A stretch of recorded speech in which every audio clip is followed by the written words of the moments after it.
దేవుని పరిశుద్ధ నామానికి స్తోత్రం. మహాగణుడు, మహోన్నతుడు ప్రభు అయిన యేసుక్రీస్తు ప్రభు వారి శిలువ శ్రమల ధ్యాన కోరిక ఈరోజు 28వ రోజు ప్రారంభం జరుగుతుంది. అందరూ కూడా దయచేసి వెంటనే చర్చికి రావాల్సిందిగా మనం చేస్తున్నాం. ఈనాడు క్రమం తప్పకుండా వస్తున్నారు. ఆ యొక్క ఘనతను పోగొట్టుకోకండి. అందరూ ప్రభు సన్నిధికి రండి. కృపమయుడు, దయమయుడు క్రీస్తు యేసు దయలో కృపలో భద్రపరచబడి ఆయన అనుగ్రహించేటువంటి ప్రేమను, కరుణను, దయను ప్రతి ఒక్కరూ పొందుకోవాలని ప్రేమతో మనం చేస్తున్నాం. ప్రభు మిమ్మల్ని దీవించుగాక.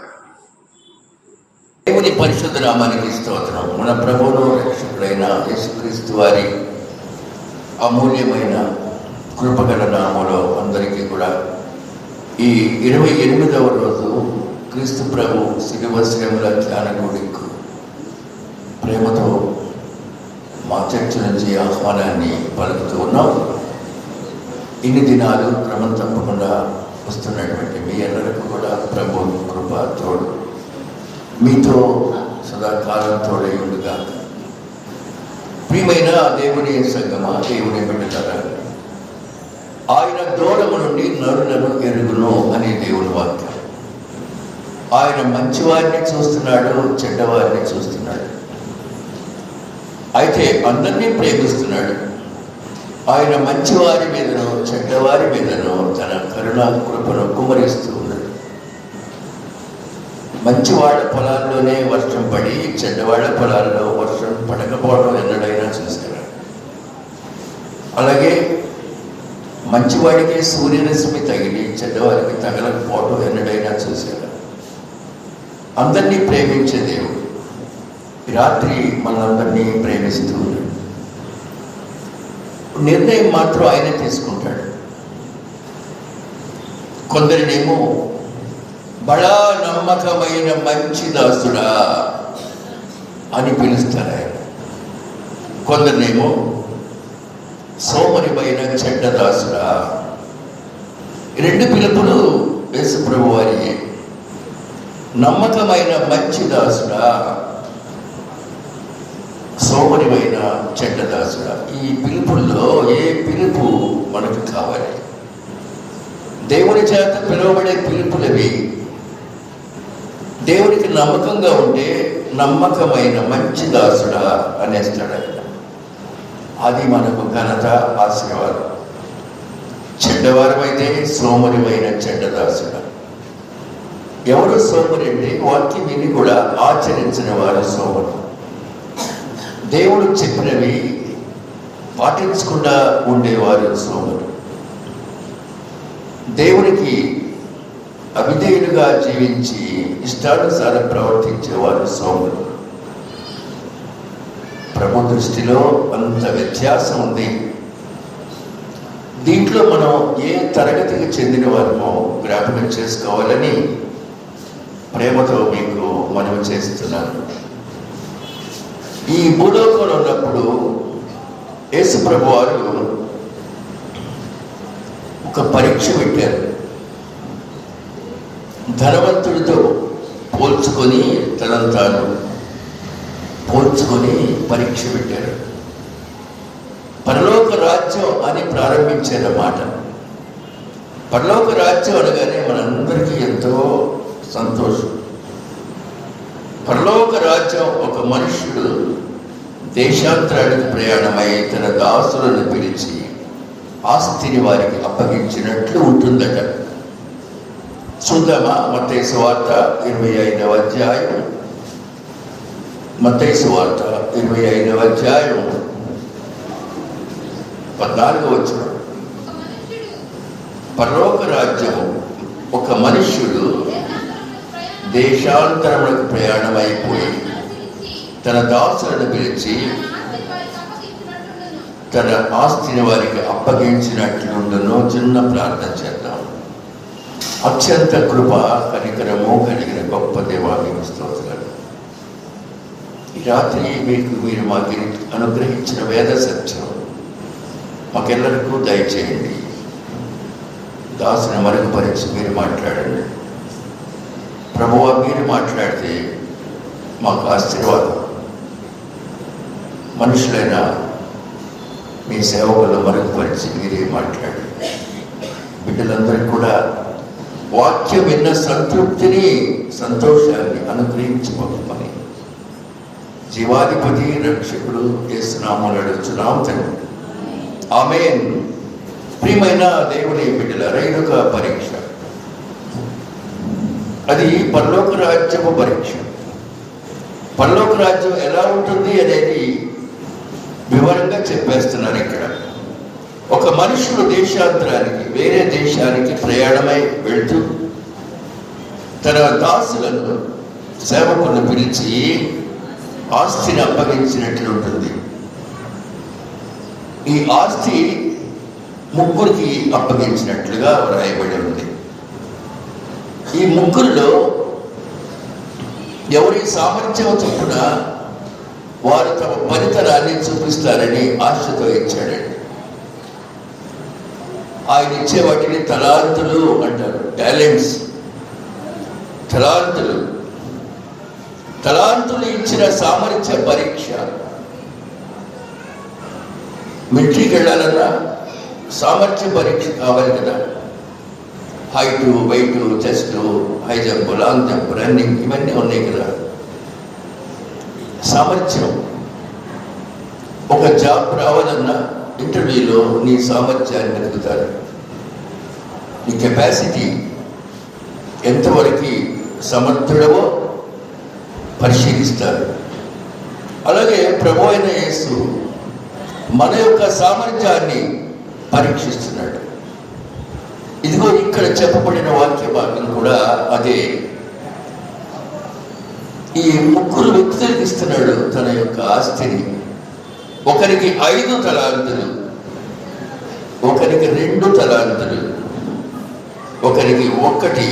ఎవరి సామర్థ్యము చొప్పున వారికి ఇచ్చి వెంటనే దేశాంతరానికి వెళ్ళాడు.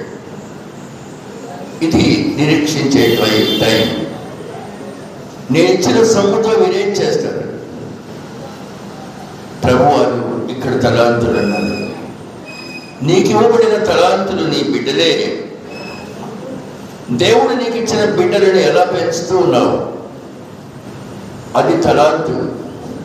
దేవుడు నీకు ఇచ్చినటువంటి ప్రాపర్టీ, ఇల్లు కావచ్చు, పొలం కావచ్చు, దాన్ని ఎలాగా కాపాడుకుంటున్నావు, అభివృద్ధి పరుచుకుంటున్నావు. ఇంగ్లీష్లో దాన్ని టాలెంట్ అంటారు. అలాగే కొంతమందికి పాటలు పాడే టాలెంట్, కొంతమందికి వాక్యం చెప్పే టాలెంట్, కొందరు చదివే టాలెంట్, కొందరు ప్రార్థించగలిగినటువంటి టాలెంట్. దేవుడు మనకి ఇచ్చినటువంటి తలాంతులు వాటి పేరు. అందుచేత నీకు ఇవ్వబడిన నీ బిడ్డలు నీకు ఒక తలాంతు, వాడిని ఎలా పెంచుకుంటున్నావు? దేవుడు తర్వాత చూస్తాడు. నువ్వు లెక్క చెప్పాలి. ఊరికి ఇచ్చేసారు అనుకోవద్దండి. You are responsible for your children and their behaviour.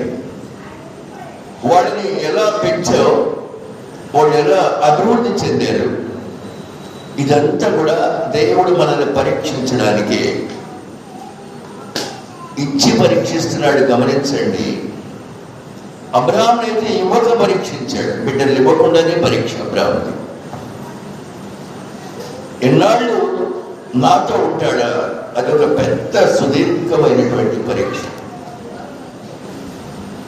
ఆ పరీక్ష తర్వాత ఇంకొక జటిలమైన పరీక్ష.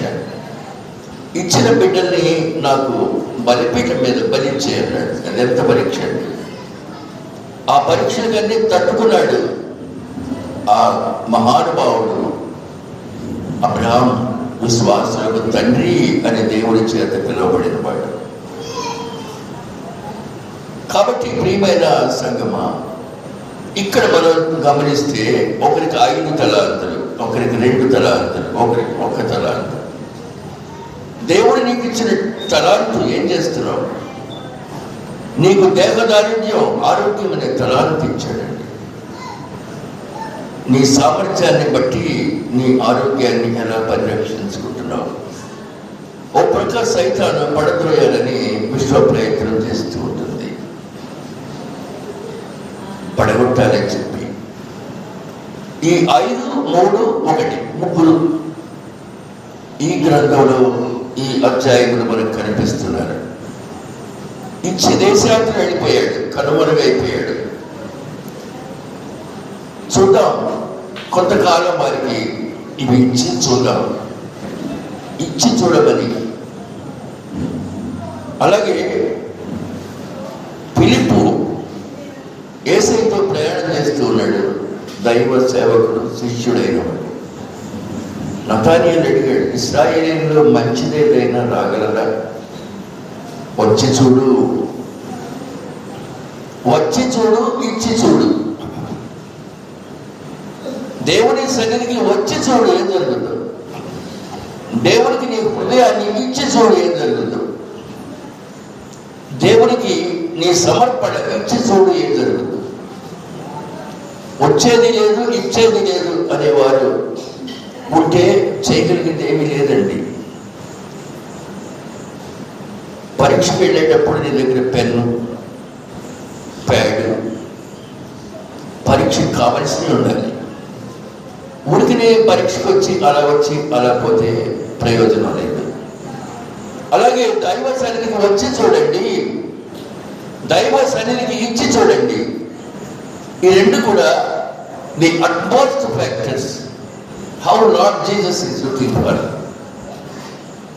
దేవదేవుడు యేసు ప్రభు వారు చూస్తున్నటువంటివి ఇవి. సరే, ఆయన దేశాంతరం వెళ్ళిపోయినాడు. తర్వాత ఏం చేశాడంటే, వీళ్ళు ఏం చేస్తున్నారు అది కూడా మనం తెలుసుకుందాం.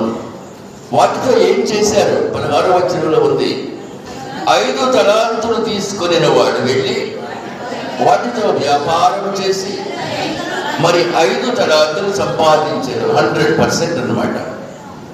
5కి 5 100% సక్సెస్. ఇది సక్సెస్ఫుల్ లైఫ్. దేవుడు నీకు ఇచ్చిన దాంట్లో 100కి 100% విజయవంతంగా ఉంటే దాని పేరు విజయవంతమైన జీవన విధానం. క్రైస్తవ జీవితం కూడా విజయవంతం అవ్వాలి. రాత్రి ఈ 5 తలాంతుల వాడు మనకు ఒక పాఠం నేర్పిస్తున్నాడు. మరొక 5 సంపాదించడానికి వ్యాపారం చేశాడు, పని చేశాడండి. ప్రియమైన సంగమా, దేవుని బిడ్డలారా, నేను రక్షించబడ్డాను అనుకుంటున్నావేమో, కానీ నీ రక్షణ ద్వారా మరెవరినైనా తీసుకురాగలుగుతూ ఉన్నావా? లేక నీతో పాటు నీ కుటుంబ సభ్యులను తీసుకురాగలుగుతూ ఉన్నావా? సరే, 5 వాడు 5 సంపాదించేశాడు. 2 తీసుకున్నవాడు మరి 2 సంపాదించాడు. అతను కూడా సక్సెస్ అయ్యాడు.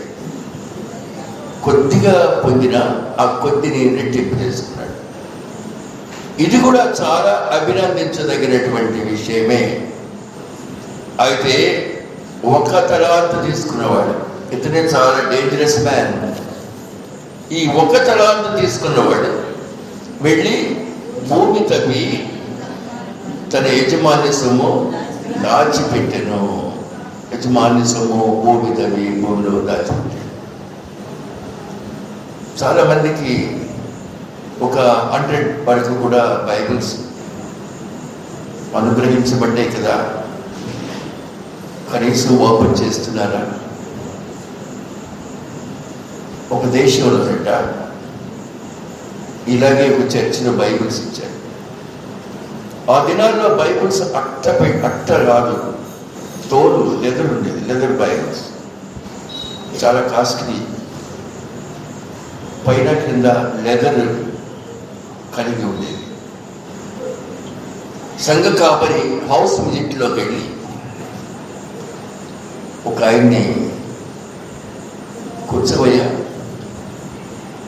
ఏది బైబిల్ ఓపెన్ చేయి అంటే ఆ బైబిల్ ఇలా కొట్టాడంటే ముందు. ఎందుకు కొట్టాడో తెలుసండి? లోపల ఉన్న దుమ్ము ధూళి పోవటానికి. కనీసం దుమ్ము కూడా పోగొట్టుకోలేదన్నమాట. బైబిల్ అట్టపైన బాగా అరిగిపోయింది. భలే చదువుతున్నావు, అట్లా లెదరట్ట తోలట్ట అంతగా అరిగిపోయింది. ఎంత బాగా చదువుతున్నట్టు కాదండి. నేను 2 రోజులకు ఒకసారి గడ్డం చేసుకునేటప్పుడు గడ్డం చేసుకునే కత్తి దీని మీద ఇలా ఇలా ఇలా నూరుకుంటుంటాను. ఇలా బార్బర్ షాప్లో పూర్వకాలం ఎక్కడ నూరేవాడు కదా, ఆ లెదర్ మీద ఇలా ఇలా నూరుకుంటే ఉండేవాడండి. అందుకని అరిగిపోయింది అన్నాడు. చూసారండి, తనకి అనుగ్రహించబడిన దాన్ని ఎంత మిస్యూజ్ చేశాడో చూడండి. దేవుడికి ఇచ్చిన కుటుంబ జీవితాన్ని మిస్యూజ్ చేస్తున్నావా? దేవుడికి ఇచ్చిన తలాంతుని మిస్యూజ్ చేస్తున్నావా? ఆలయానికి రావడానికి శక్తి ఉండి కూడా రాలేకపోతున్నావా? మాట్లాడబట్టి ఇష్టానుసారంగా మాట్లాడగలం, కానీ 4 అడుగులు వేసి దైవ సన్నిధిని ఆశ్రయించలేకపోతున్నావు. ఇంకా ఏమేమి సంపాదించుకోగలవు దేవుని వద్ద? వీడెళ్ళాడంట ఒకటోవాడు, భూమిలో పాతి పెట్టాడంటండి. తన యజమానిని సొమ్ము దాచిపెట్టాను, ఉపయోగం లేదు దానికి.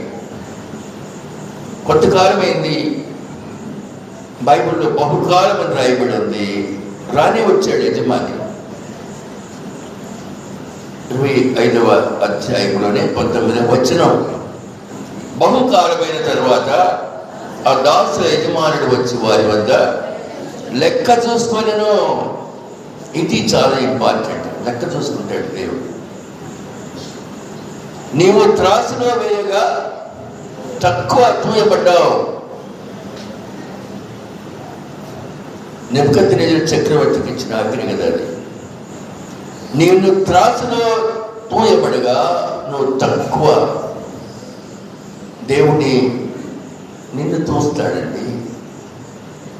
ఎలా ప్రవర్తించావో, ఎలా ఉన్నావో, తక్కువ కనపడటం దేవునికి ఇష్టం లేదండి. అది లెక్క చూసుకోవడం అంటే.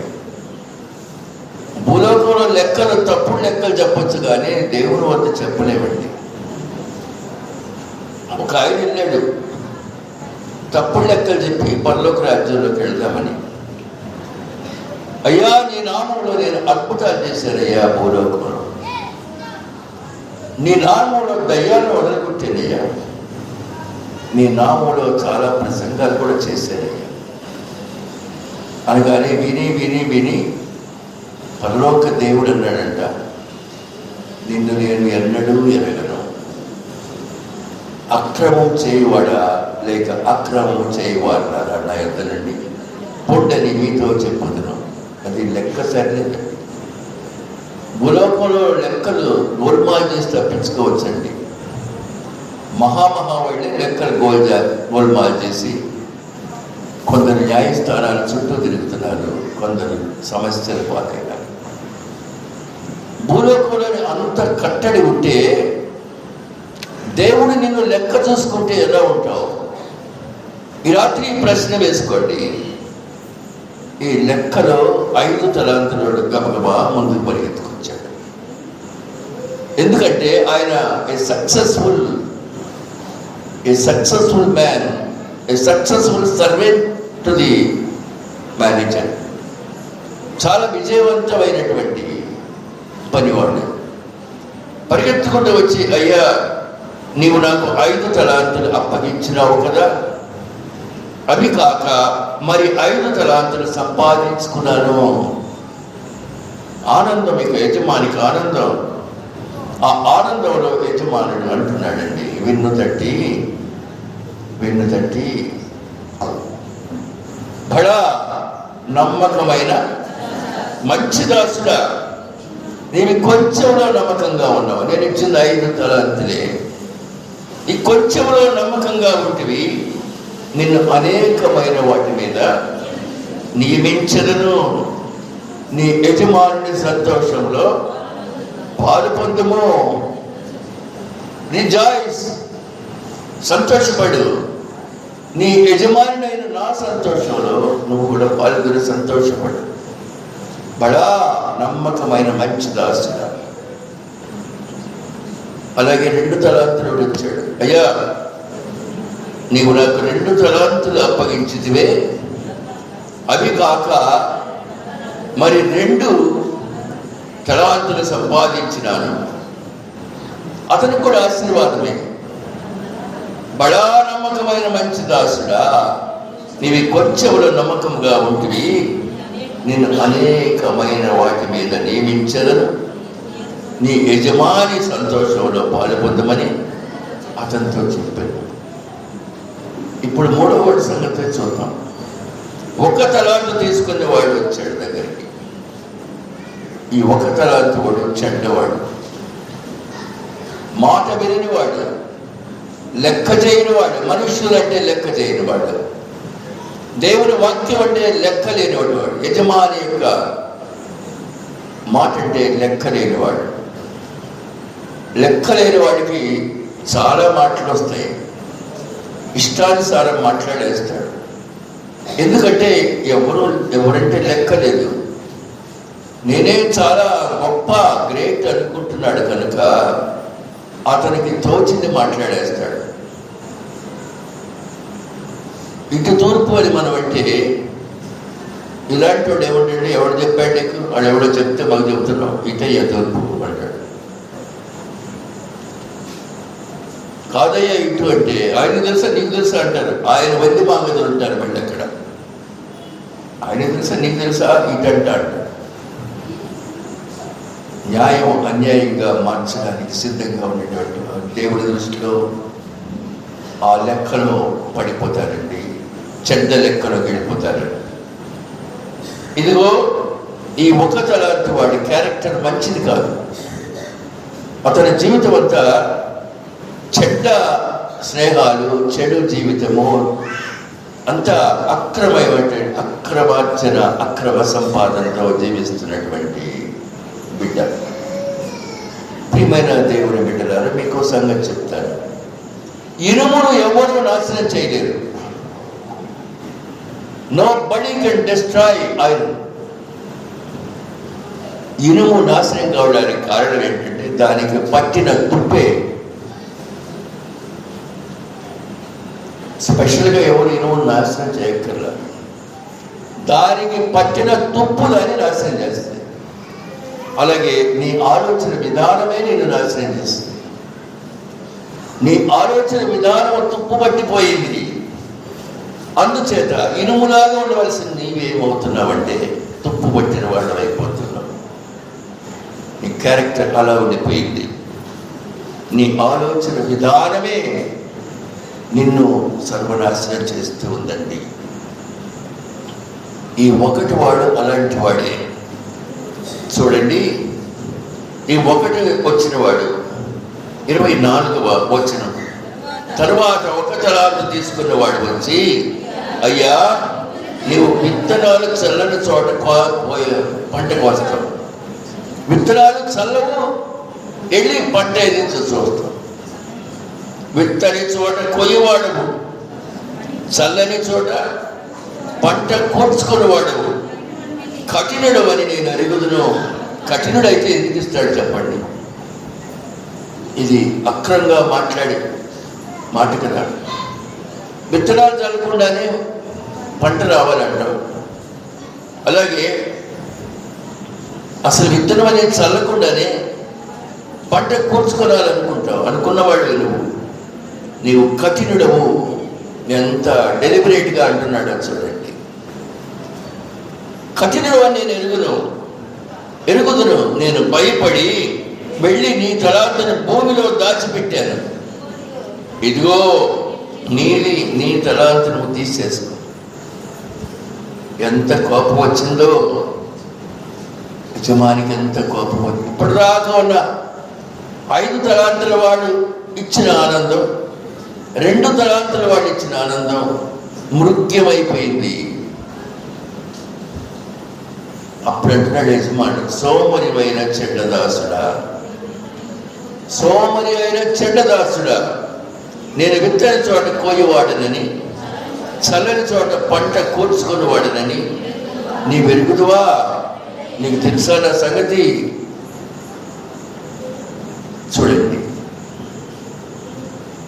అలాగే దేవుని వాక్యం కూడా అర్థం కావట్లేదు చాలా మందికి. అర్థమైనా కూడా అది ఏదోలే, అది వాళ్ళ పని, ఇది మన పని అనుకుంటున్నారు. దేవుని వాక్యానికి అవిధేయులుగా జీవిస్తున్నాం. ఒక చోట ఒక చర్చిలో ఆ రోజుకు ఒక ప్రసంగికుడు పిలుచుకున్నారంట. ఆయన ప్రసంగం చేస్తూ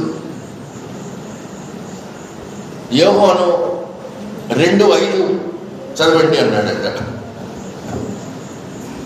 అది 2-3 సార్లు అన్నాడు.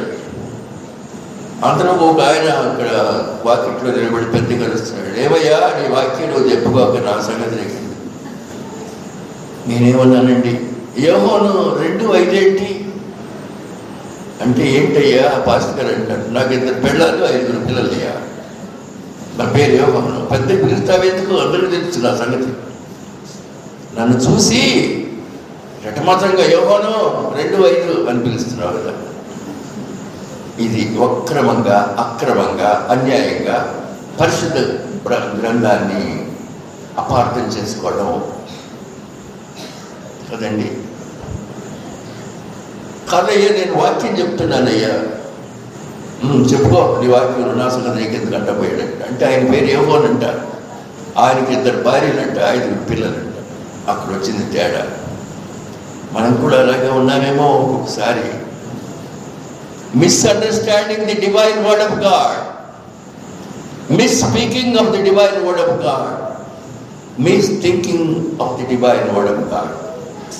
దేవుని వాక్యాన్ని చెడ్డగా అర్థం చేసుకోవడం, దేవుని స్వరాన్ని చెడ్డగా భావించడం, దైవజనుడు చెప్పేది చెడ్డగా భావించడం. ప్రియమైన బిడ్డలారా, అట్లయితే నా సొమ్ము నీ దగ్గర ఎంచుకున్నావు ఎందుకుంది? షౌకారు దగ్గర నువ్వు పెట్టినట్లయితే నేను వచ్చి వడ్డీ కూడా అడిగి తీసుకునేవాడిగా అని చాలా కోప్పడిపోతున్నాడు, చాలా కోప్పడుతున్నాడండి. ప్రియమైన బిడ్డలారా, ఇక్కడ ఆయన్ని దేవుడు అన్నటువంటి మాట ఏంటో తెలుసండి, సోమరివైన చెడ్డదాసుడా, సోమరివైన చెడ్డదాసుడా అని సంబోధిస్తున్నాడు. 26వ వచనంలో ఉంది అన్నమాట. అతని యజమానుడు వారిని చూసి, సోమరి అయిన చెడ్డదాసుడా, నేను విత్తనాలు చల్లకుండానే కోస్తానని చల్లని చోటే పంట కూర్చుకుంటానని వెరుగుదువా? అయితే నీ దగ్గర ఎందుకు ఉంచుకున్నావు? షావుకారికి ఇస్తే అక్కడ నేను వడ్డీతో సహా తీసుకునేవాడిని అని మందరించి తన వారిని పిలిచాడు, సర్వెంట్స్ని. ఆ తలాంతు వారి వద్ద నుండి తీసివేయండి, ఆ తలాంతు వారి వద్ద నుండి తీసివేయండి. ఇచ్చినది నేను తీసేసుకుంటున్నాను. ఆ తీసివేసుకొని 10 తలాంతులు గలవానికి ఇవ్వండి. ఇది ఆశీర్వాదం. ఎవరైతే కష్టపడి 5కి మరొక 5 సంపాదించినారో ఆయనకి ఇచ్చేయండి. కలిగిన ప్రతి వారికి ఇయ్యబడును, అతనికి సమృద్ధి కలుగు. ఇక్కడ కలిగిన అంటే ఆస్తి కాదండి. విధేయత విశ్వాసం కలిగిన నీకు సమృద్ధి కలుగుతుంది. లేని వారికి వారి వద్ద నుండి తీసివేయబడును, లేని వారి వద్ద నుండి వారికి కలిగిన తీసివేయబడును. మరియు పనికి మారిన ఆ దాసుని, ఒక చోటేమో సోమరి అయిన చెడ్డదాసుడు, ఇప్పుడేమో పనికి మారిన దాసుని వెలుపట చీకటిలో త్రోసివేయండి, అక్కడ ఏడుపును పండ్లు కొరుకుటై ఉండును. ప్రియమైన సంగమా, దేవుని బిడ్డలారా, ఏమిటది ఏడుపు పండ్లు కొరుకుటా ఉండే స్థలం పేరేంటండి? నరకం. నరకంలో ఉండేది ఏంటి? ఏడ్చుట, పండ్లు కొరుకుట, అయ్యో అయ్యో ఇలా ఎందుకు చేశాను, ఇలా ఎందుకు చేశాను. అక్కడ ఏడుపును పండ్లు కొరుకుటై ఉండదు. ఇది సామర్థ్య పరీక్ష. నీకు దేవుడు ఏమన్నా ఇస్తే దాన్ని పరీక్ష చేస్తాడండి. నీకు సొమ్మిస్తే ఆ సొమ్ముతో ఏం చేస్తున్నావు? ఆ సొమ్మును ఎలా ఉపయోగించుకుంటున్నావు? అది అభివృద్ధి కావడానికి నువ్వు ఎలాంటి మంచి పనులు చేస్తున్నావు? నీకు బిడ్డలు అనుగ్రహిస్తే ఎలా నువ్వు వారిని దేవుని యొక్క భక్తిలో భయంలో పెంచుతూ ఉన్నావు? తల్లిదండ్రుల యొక్క బాధ్యత. అబ్బాయి చదివేది 8, 7, 6 అయినా అంత పెద్ద తండ్రి ఆవేదన నా మాట వింటలేదండి అంటాడు. అది కరెక్టేనా? కరెక్టేనా? నా మాట వింటలేదండి. ఎంత అవమానం తండ్రికి అది. అతడు నా మాట వింటలేదు, ఎంత అవమానం. ప్రియమైన సంగమా, దేవుని బిడ్డల,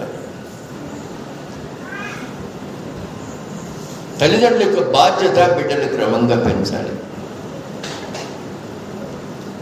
మా నాన్న మాట వినకుండా తిరిగి వస్తే తాడు పెట్టి కట్టేసేవాడు. నేను ఎప్పుడు కట్టించుకోలేదండి. నా పెద్ద తమ్ముడు కూడా కట్టేయించుకోలే. చిన్న తమ్ముడు ఉన్నాడు, బుద్ధి తమ్ముడు, ఇప్పుడు లేడు. ఫిజికల్ డైరెక్ట్గా చేస్తూ మరణించినాడు. వాడిని కట్టేసాడు. ఆయన కట్టి పందిరి మంచి కూడికి కట్టేశాడు. అప్పుడు ఆరో క్లాస్ చదువుతున్నాడు. ఎవరైనా పొడదీస్తే ఒప్పుకొని అన్నాడు. పెద్ద తాటి వాడికి భోజనం లేదు, నీళ్ళు లేవు అనేసి. అంత స్ట్రిక్ట్గా ఉండేవాడు మా ఫాదర్. నాన్న టెల్నిచ్చాడు, వదినమ్మా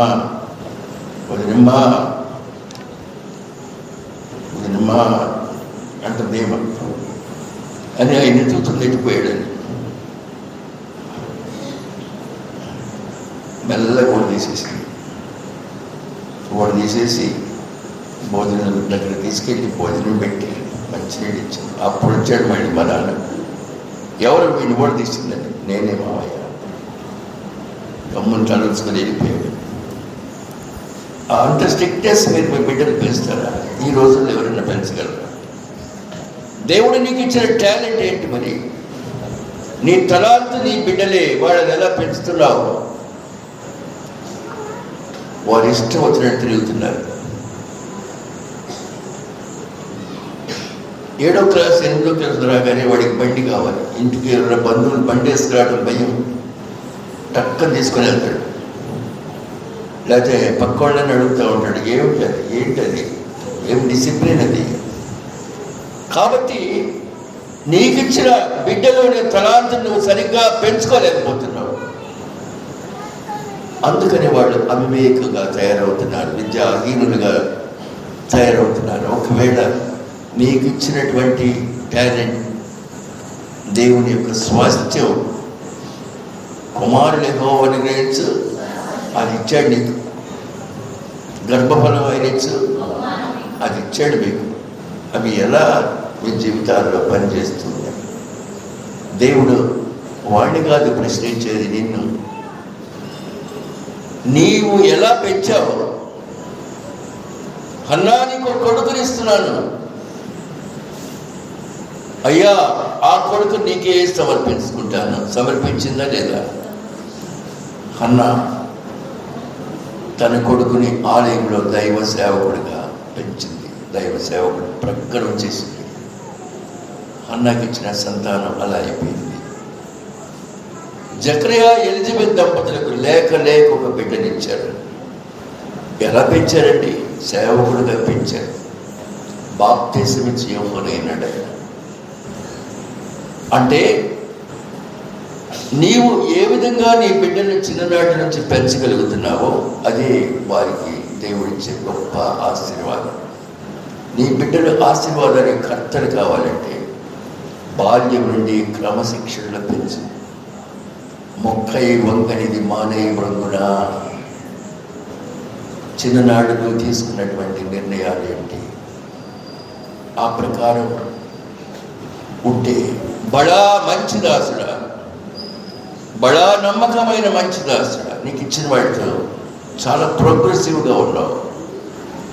లేకపోతే వాళ్ళ నిమిత్తమై దేవుడు నిన్నంటాడు, సోమరి అయిన చెడ్డ దాసుడా.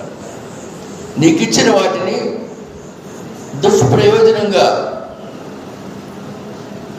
వాడుకున్నావు, ఫలితం లేకుండా వాడుకున్నావు.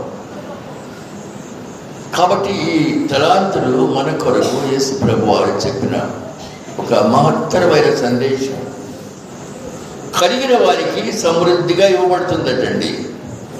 కలిగిన ప్రతి వారికి ఇవ్వబడను, అతనికి సమృద్ధి కలుగును. లేని వారి వద్ద నుండి తీసివేయబడును. ప్రియమైన బిడ్డలారా, ఏమీ లేకుండా జీవిద్దాం, దేవునికి ఇష్టం లేకుండా జీవిద్దాము, అవిధేయులుగా జీవిద్దాము. దేవుని సన్నిధిలో యేసయ్య ఇస్తున్న ఒక సూటి ప్రశ్న, ఈ రెండిట్లో ఏది కోరుకోబోతున్నావు? నమ్మకమైన మంచి విశ్వాసి, నమ్మకమైన ఓ స్త్రీ, నమ్మకమైన ఓ పురుషుడా, నమ్మకమైన యవనస్తుడా, నీకు ఇచ్చిన కొంచెంలో నమ్మకంగా ఉన్నావు కనుక నీకు అనేక వాటి మీద అధికారిగా నిన్ను ఏర్పాటు చేస్తున్నా, అనేకమైన వాటి మీద అధికారిగా నియమిస్తున్నా. ఏమీ లేకుండా ఏదో ఎలాగంటే అలా కుటుంబాన్ని నెరవేర్చుకున్నట్లయితే సోమరి అయిన చెడ్డదాసుగా నీ సోమరితనంతో నీ బిడ్డల్ని ఇలా ఎందుకు చేస్తున్నావు? ఈ వృత్తాంతము చిన్న సబ్జెక్ట్ అని ఎవరు అనుకోవద్దండి. దేవుడి యొక్క పరీక్ష అండి. ఈ తలాంతులు అనేది ఇచ్చి దేవుని యొక్క అద్భుతమైన పరీక్ష. ఒక బిడ్డ బాగా చదువుకున్న తర్వాత ఫైనల్ ఇయర్లో పరీక్ష ఉంటుంది కదా. అలాగే ఇంజనీర్ అయినా, డాక్టర్ అయినా, ఇంకొకరు ఏదైనా సరే, అలాగే దేవుడు నీకు ఒక జీవితాన్ని, ఒక లైఫ్ ఇచ్చాడు. పరీక్షలో నువ్వు ఏమని అనిపించుకోగలుగుతున్నావు? నమ్మకమైన వాడానే? అంతవరకు నమ్మకంగా ఉండి నీకు నేను జీవకిరీటం ఇస్తాను వాగ్దానం ఉన్నది కదా. అంతవరకు నమ్మకంగా ఉండి నీకు జీవకిరీటం ఇస్తాను. దేవుడు మన జీవితాల్లో చూసేది నమ్మకం. నమ్మకం యొక్క మరో పేరే విశ్వాసం.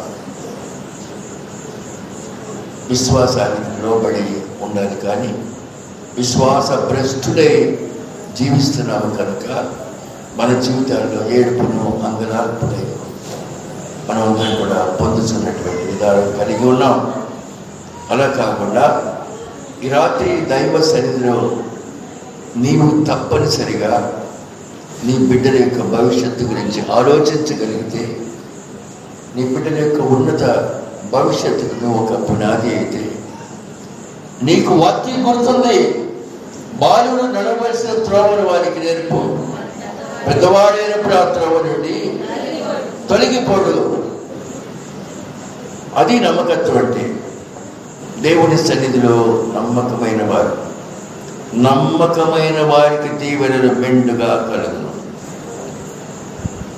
పరిశుద్ధ బైబిల్ గ్రంథం ఎన్నో విషయాలు మనకు హెచ్చరిస్తూ ఉంది. అందుచేత మనము ఎలాంటి పరిస్థితుల్లో మనం ఉన్నాము. రాత్రి ఈ చిన్న సందేశం ద్వారా నేను ఇంతవరకు దేవుడికి నమ్మకంగా నేను ఎక్కడైనా ఉందామని నిర్ణయం తీసుకోగలవా? నా బిడ్డల్ని అదుపు చేయాలి అనే ఒక నిర్ణయం తీసుకోగలవా? చిన్ననాడే శ్రద్ధ తీసుకోగలవా? చిన్న చిన్న బిడ్డలు దైవరాజ్యానికి వారసులు కావలసినటువంటి బిడ్డలు తమ యొక్క చెడ్డ ప్రవర్తన ద్వారా తమ జీవితాన్ని సమూలంగా నాశనం చేసుకుంటూ ఉన్నారు. ఈ విధమైనటువంటి అశాంతి మన కుటుంబాల్లో చెలరేగుతూ ఉంది కనుక ప్రియమైన దేవుని బిడ్డలారా, యేసు దేవుడు తన మహిమ గల సింహాసనం మీద ఆసీనుడై ఉన్నప్పుడు ఆయన మనందరినీ పరిశీలిస్తూ ఉన్నాడు.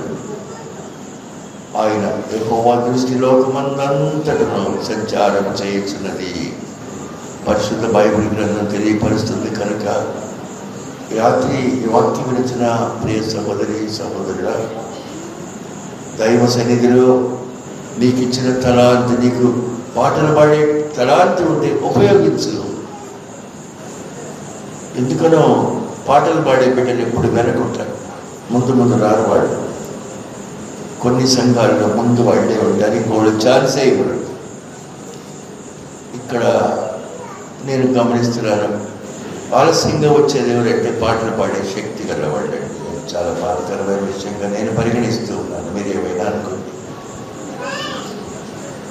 కనుక నీ స్పీడు, దేవుడు నీకు ఇచ్చిన నీ చేతిలో నీకు ఇచ్చిన తలాంతు ఉంచి నీ యొక్క వేగము, నీ అనుకరణ, నీవు అనుసరించే విధానాన్ని దేవుడు చూస్తాడు.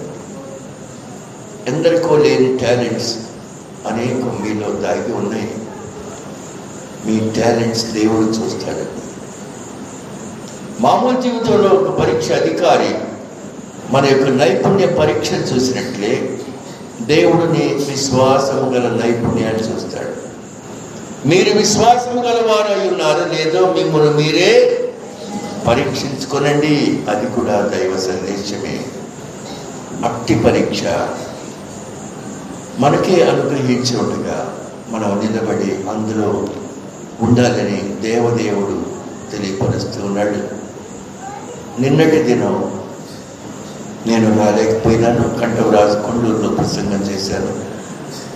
నా పెద్ద అల్లుడు రమేష్ గారు, కొండూరు రమేష్ గారు 4 సంవత్సరాలు అయింది కదా, అజ్ఞాపకాంత కొడుకుగా ఉన్నాను నేను. మీకు ఒకళ్ళు ఏర్పాటు చేశాను. రాత్రి ఇంటికి వచ్చేసాను. ఎందుకంటే అందరూ దేవుని వాక్యం వినాలి. అందుచేత నేను తీసుకున్నటువంటి నిర్ణయం మీరందరూ వచ్చి ఉంటారని, వాక్యం విని ఉంటారని భావిస్తూ ఉన్నాను. అలాంటి పరిస్థితిని ఎన్నడూ వదులుకోకుండా, దిగిపోకుండా దేవునితో కలిసి జీవించండి. దేవుని బిడ్డలుగా జీవించండి. దేవుని మహోన్నతమైన దయకు, కృపలకు పాత్రలు కమ్మని యేసుదేవుడు ఈ రాత్రి మనకు తెలియపరుస్తూ ఉన్నాడు. ఈ పరిశుద్ధ వాక్య భాగం దేవుడు మన వెనుకట్లో దీవించుగాక. ఆమేన్. చిన్న ప్రార్థన చేద్దాం.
ఆమేన్.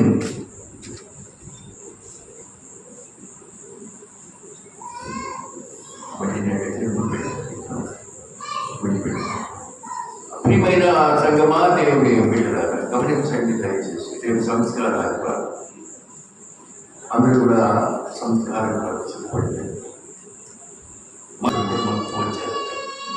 అప్పటికప్పుడే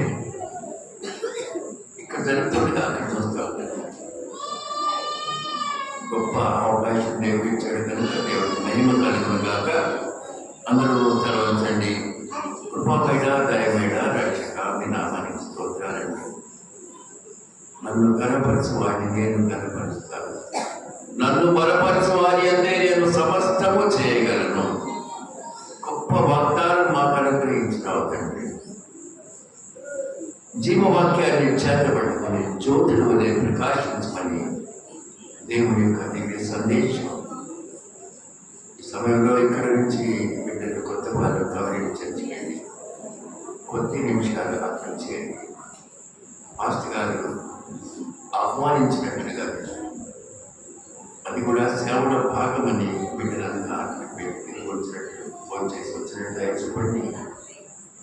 సంస్కార ఆదివారాన్ని దీవించండి. మా యూట్యూబ్ ఛానల్ వీక్షకులు చూస్తున్న ప్రతి బిడ్డను ప్రేమించండి. ప్రభు, ఏ ప్రయత్నము చేయకుండా, అసలు ఏమీ తెలియకుండానే వాక్యం బయటకు వెళ్ళిపోతూ ఉంది యూట్యూబ్ ద్వారా. యూట్యూబ్ వారు దాన్ని చాలా మంచి వాక్యంగా భావించి డైరెక్ట్గా లైవ్ ఇవ్వడం అనేది కూడా సంఘానికి ఆశీర్వాదం. అట్టి కృపలో మమ్మల్ని పెంచి ఈ సంఘాన్ని దేవుని యొక్క ప్రేమలను, దేవుని భయభక్తులను, విధేయతలను నిరంతరం పెంచుకుని విన్న వాక్యాన్ని భద్రపరిచి బడా నమ్మకమైన మంచి దాసుగా అనిపించుకునే ఆశీర్వాదాన్ని దయచేసి వర్తించి యేసు జీవం గల నామములో అడుగుతున్నాము తండ్రి.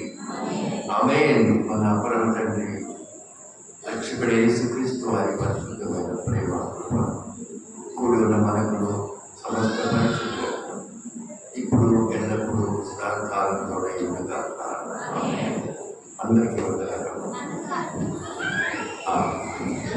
కట్టువైపు వెరీ గుడ్ అమ్మా. మత్తయి 25:15. మత్తయి 25:15.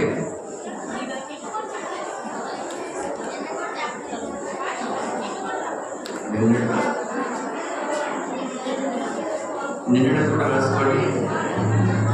మత్తయి సువార్త